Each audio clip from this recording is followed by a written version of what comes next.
तक सत्ता परिवर्तन का भी काम किया है। तो मुझे लगता है कि इन छात्रों की आवाज़ को प्रशासन को सुनना चाहिए। और एक डिप्टी सीएम है यहाँ सर, मैं इंटरव्यू करूँगा।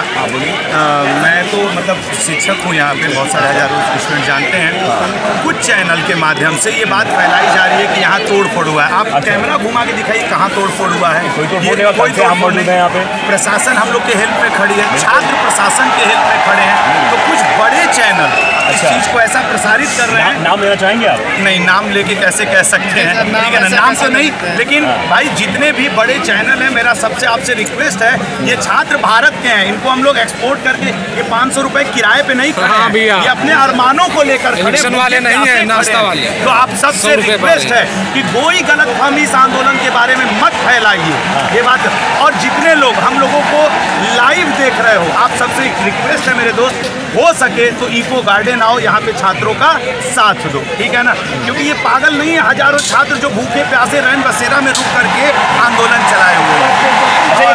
ये कल भी कहा जा रहा था, कल विवेक सर बोल रहे थे, उनसे मेरी बातचीत हुई तो उन्होंने कहा कि कुछ लोग हैं जो आंदोलन को ख़राब करना चाहते हैं, साजिश के तहत करना चाहते हैं। तो इन लोगों पर आप लोगों की क्या नज़र है, कैसे इसको व्यवस्थित करेंगे कि ऐसा कुछ हो ना पाए?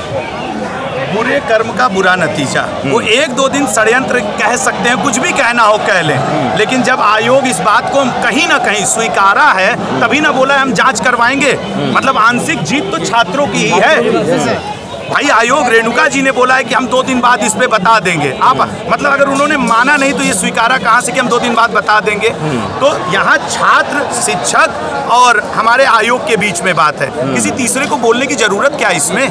कोई तीसरा बोल क्यों रहा है? सिर्फ इसलिए कि आसपास चुनाव है या कुछ भी है? अरे मत बोलो, जरूरत नहीं है। छात्र, शिक्षक और हमारा आयोग, हमें अपने सरकार भरोसा है, हमें अपने छात्रों भरोसा है, अपने आप पे भरोसा है। तीसरे की जरूरत ही नहीं है यहाँ पे। सबसे बड़ी बात है ये आंदोलन जो हो रहा है छात्रों का, इसमें पढ़े लिखे छात्र भी पढ़े लिखे हैं, समझदार हैं, उनको पता है कि उनके राइट्स क्या है, उनका अधिकार क्या है, कैसे करना है। टीचर्स जो इस आंदोलन का नेतृत्व कर रहे हैं, जो बच्चों को गार्जियन के तौर पर सही सलाह दे रहे हैं, वो भी पढ़े लिखे हैं, उन्होंने भी संविधान का सब कुछ ज्ञान दे रखा है। अरे हम पॉलिटी के ही टीचर। अच्छा तो संविधान ही पढ़ाते हैं। हमको इनका फंडामेंटल राइट भी पता है और हमें सरकार का भी फंडामेंटल राइट पता है। अब उसी के तहत प्रोटेस्ट हो रहा है तो फिर दिक्कत कहाँ जा रही है किसी को? समझ रहे हैं ना?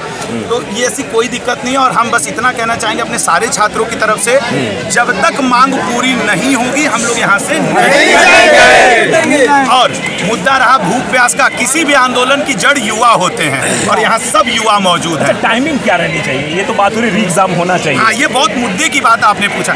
ऐसा नहीं होना चाहिए कि चलो हम लेंगे और 8 महीने बाद लेंगे, चुनाव हो जाए, होने वाला है। नहीं, ये विदिन 1 मंथ, क्योंकि छात्र पढ़ के तैयार है।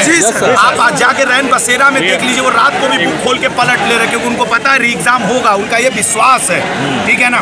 तो विदिन 10 डेज 20 डेज वो जब एग्जाम ले, हम एग्जाम देने को तैयार हैं। हमारा ऐसा नहीं कि हमको फिर 6 महीना। अगर ऐसा कह देंगे, मान लो कह दिया कि अभी चुनाव होने वाले हैं, इस व्यवस्था में टाइम लगेगा, हम इलेक्शन के बाद जरूर अभी रद्द कर देते हैं इसको, पेपर रद्द कर देते हैं, चलिए हम लोकसभा चुनाव हो जाए उसके बाद एग्जाम कराएंगे, तो फिर आप लोग क्या करेंगे? इस पे जितने भी यहाँ शिक्षक और छात्र मौजूद हैं, वो मिल करके निर्णय लेंगे कि हम लोग का अगला कदम क्या होगा। पहले रद्द तो होने दीजिए, अगला कदम हम फिर बताएंगे। सर आप पत्रकार हैं, हम लोग टीचर हैं, थोड़ा भारी पड़ेंगे। सवाल जो था, सवाल जायज सवाल था, बिल्कुल। मान लो ये हो गया तो आगे क्या? आगे का हम लोग तो अभी से कह दे रहे हैं, जो अभी एक मतलब प्लान वे में है कि भैया हम लोग का exam as soon as possible. हम कोई ऐसा डेडलाइन नहीं दे रहे, लेकिन शब्द है एज सुन एज पॉसिबल, जितना हो सके, क्योंकि हम तैयार हैं। आप इतना बड़ा गवर्नमेंट है, सरकार है, सर आप कभी भी एग्जाम करा सकते हैं और हम लोग तैयार हैं, बस ईमानदारी से हो जाए। अच्छा ये बताइए, आप पॉलिटी पढ़ाते हैं, आप पॉलिटी हिस्ट्री दोनों पढ़ाते हैं, करंट अफेयर भी पढ़ाते हैं। 1 महीने में 2 पेपर लीक हो जाते हैं जी। आरओ का भी लीक हो गया, एक ही महीने की बात है, डबल 1 महीने पेपर लीक हो गए। देखिए आरओ का एग्जाम जो लीक हुआ नहीं हुआ, अभी उस मुद्दे पे हमें पूर्ण जानकारी नहीं है, इसलिए हम लोग उस मुद्दे की तरफ नहीं जाएंगे। आंदोलन को हम लोग अपने डाइवर्ट नहीं करेंगे। आंदोलन से सवाल नहीं पूछ रहा हूँ मैं, एक सवाल पूछ रहा हूँ कि उत्तर प्रदेश में ही एक ही महीने में 2 एग्जाम, उत्तर प्रदेश में एक ही महीने में जो 2 एग्जाम हुए, उसके बारे में फिर से आपसे कहना चाहूंगा, वो सरकार के अंदर विचाराधीन है, वो रहने दीजिए। उस पर जो आएगा वो भी स्वागत योग्य निर्णय होगा। निर्णय जो आएगा हम फिर घूम फिर करके वही बात, एक ही बात बोलेंगे, री एग्जाम। अच्छा कौन सी संस्थान पढ़ाते हैं? हम SSC अड्डा 24/7, ये दिल्ली से चलती है। दिल्ली से कहाँ पर?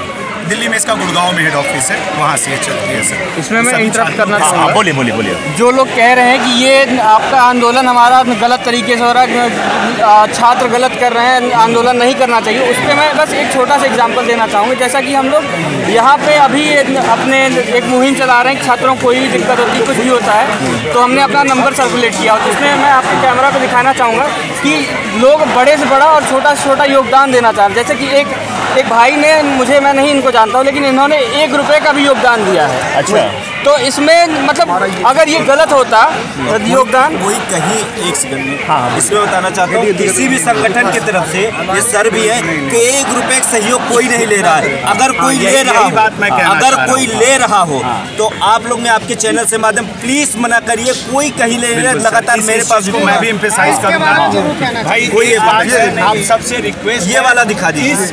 मुहिम में किसी को चंदा देने की जरूरत नहीं है, चंदा दे करके हम लोग के आंदोलन को बिगाड़ने की एक साजिश है, समझ रहे हो ना? ये वाला देखिए, हमें नहीं चाहिए कोई चंदा किसी से नहीं।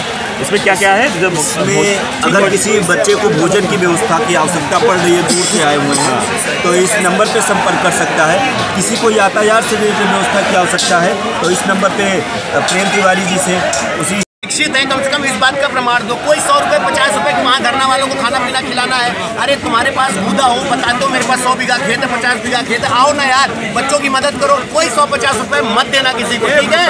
किसी को 1 रुपये नहीं देना है, किसी को 1 रुपये नहीं देना है। और दूसरी सबसे महत्वपूर्ण बात आप लोगों को ये मैं बता देना चाहता हूँ कि यहाँ पर किसी तरीके का कोई तोड़-फोड़ कोई विद्यार्थी नहीं कर सकता। क्यों नहीं कर सकता? क्योंकि वो हमारा सम्मान करते हैं। और आज भी जो आंदोलन है, ये बच्चे हमारे सिग्नेचर पैदा करते हैं कि नहीं, आंदोलन शांतिप्रिय ढंग से महात्मा गांधी के कदमों पे चलकर हम ये आंदोलन को सफलतापूर्वक कर सकते हैं। तो एक बात याद रखना कि री एग्जाम तो होकर रहेगा।